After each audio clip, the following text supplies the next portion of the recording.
দাঁড়ান দাঁড়ান। আসসালামু আলাইকুম। আমি আসসালামু আলাইকুম। প্রিয় দেশবাসী, জাতি আজ এক ক্রান্তি লগ্নে দাঁড়িয়ে আছে। দেয়ালে পিঠ থেকে গেছে, এখনই রুখে দেন, বসে থাকার আর সুযোগ নেই। আপনারা দেখেছেন আপনাদের সন্তানদেরকে কিভাবে হত্যা করা হয়েছে।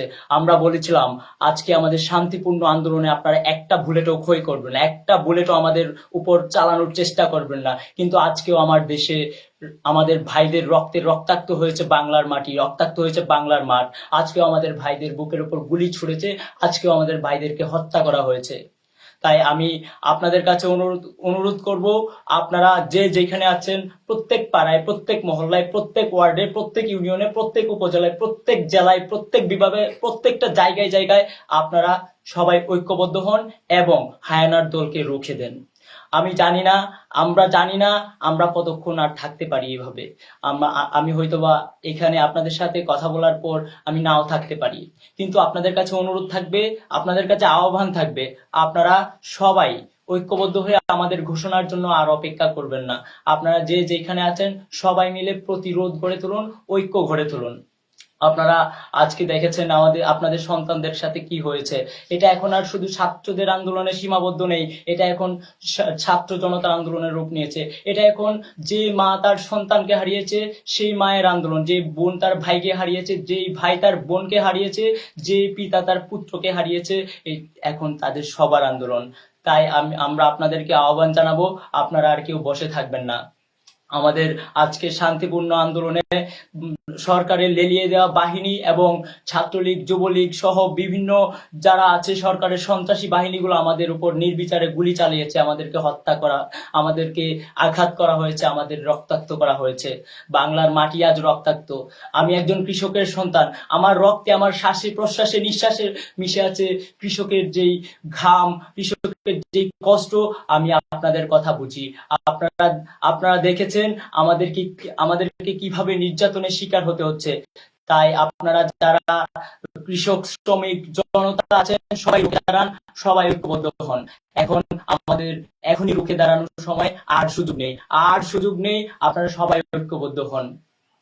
আপনারা দেখেছেন আজকে সিলেটে আমার ভাইদেরকে রক্তাক্ত করা হয়েছে, আজকে ঢাকায় রক্তাক্ত করা হয়েছে, বাংলাদেশের বিভিন্ন জায়গায় রক্তাক্ত করা হয়েছে। খুনির সাথে কোনো সংলাপ নয়, খুনির সাথে কোনো বৈঠক নয়, খুনির সাথে কোনো আপোষ নয়, খুনিদেরকে কোনো ক্ষমা নয়, এক বিন্দুর ছাড় নয়। যেখানে আমার ভাইদের রক্তাক্ত করা হয়েছে সেখানে আমরা নিরাপদ নই, আমাদের বাংলাদেশের সাধারণ জনগণ নিরাপদ নয়। একজন খুনির হাতে কখনো বাংলাদেশের জনতার ভাগ্য থাকতে পারে না। তাই আপনাদেরকে অনুরোধ করবো, আগামীকাল আপনারা প্রত্যেকটা জায়গায়, আমাদের প্রত্যেকটা অবস্থানে আপনারা নিজ নিজ জায়গা থেকে রুখে দাঁড়ান এবং প্রতিরোধ গড়ে তুলুন, ঐক্য গড়ে তুলুন।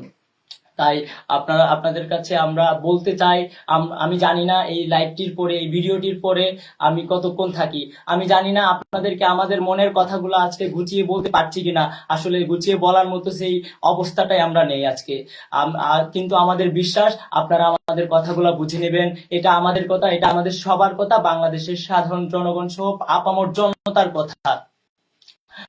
তাই হয়তোবা আমাকে তুলে নিয়ে যাবে, কিন্তু আপনাদের কাছে অনুরোধ থাকবে আপনারা প্রত্যেকটা জায়গায় জায়গায় প্রতিরোধ করে তুলবেন। আমাদেরকে বৈঠকের কথা বলা হয়েছে, কিন্তু রক্তের উপর পাড়া দিয়ে আমরা বৈঠকে যেতে পারি না। আমরা আমাদের ভাইদের রক্তের সাথে বেইমানি করতে পারি না।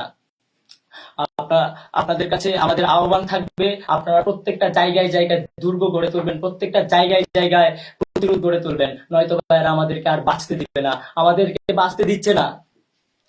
প্রিয় দেশবাসী, আপনারা দেখেছেন, আপনারা সবকিছু বুঝতে পারছেন, আপনারা সবকিছু জানেন। আমরা পরিষ্কার ভাবে বলে দেওয়া চাই, আগামীকালের যে আমাদের বিক্ষোভ সমাবেশ আছে, সারা বাংলাদেশের ছাত্র জনতার সবাই মিলে আপনারা সেই বিক্ষোভ সমাবেশে যোগ দেবেন এবং আগামীকালের পর থেকে প্রত্যেকটা জায়গায় জায়গায় অসহযোগ আন্দোলন গড়ে তুলবেন। আমরা যদি ঘোষণা দেবার নাও পারি, হয়তো আমরা ঘোষণা দিতে পারবো না, কিন্তু আপনারা আমাদের ঘোষণার জন্য অপেক্ষা করবেন না। আপনারা আপনাদের মতো করে আপনাদের যৌক্তিক আন্দোলন, আপনাদের যে বাঁচার দাবি, সেই আন্দোলনটা চালিয়ে যাবেন। বাংলাদেশের সকল বুদ্ধিজীবী, আইনজীবী, ডাক্তার, শিক্ষক, শিল্পী, পেশাজীবী সকল শ্রেণী পেশার মানুষ আপনারা আন্দোলনে যোগ দিয়ে আপনারা আন্দোলনকে সফল করবেন, আমাদেরকে বাঁচাবেন, বাংলাদেশকে বাঁচাবেন, বাংলাদেশকে রক্ষা করবেন। আর যারা প্রবাসী আছেন, আপনারা আজ থেকে, আজকের পর থেকে কোনো রকম রেমিটেন্স দিবেন না যতদিন পর্যন্ত আপনার জাতি মুক্ত না হচ্ছে। যারা শিল্প কলকারখানা বিভিন্ন জায়গায় কাজ করেন, আপনারা রবিবার থেকে সকল কার্যক্রম বন্ধ রাখবেন। আপনারা যেই গণমাধ্যমগুলো আমাদের সংবাদ প্রচার করে না, আপনারা সেই গণমাধ্যমগুলোতে যাবেন না। যদি ইন্টারনেট বন্ধ করে দেওয়া হয়, আপনারা প্রত্যেকটা জায়গায় জায়গায় নিজ দায়িত্বে আপনারা সেই জিনিসগুলা প্রচার করবেন, নিজেদের মধ্যে আপনারা সেই জিনিসগুলা প্রচার করবেন। আমি আর বেশি কিছু বলতে পারছি না। আমি জানি না আপনাদের আমাদের সেই জায়গা বোঝাতে পারছি কিনা, কিন্তু আপনাদের কাছে অনুরোধ থাকবে, আপনারা সবাই সবার জায়গা থেকে রুখে দাঁড়ান। এখনই রুখে দাঁড়ানোর সময়। আমরা বিশ্বাস করি আমাদের জয় সুনিশ্চিত, সত্যের জয় সুনিশ্চিত।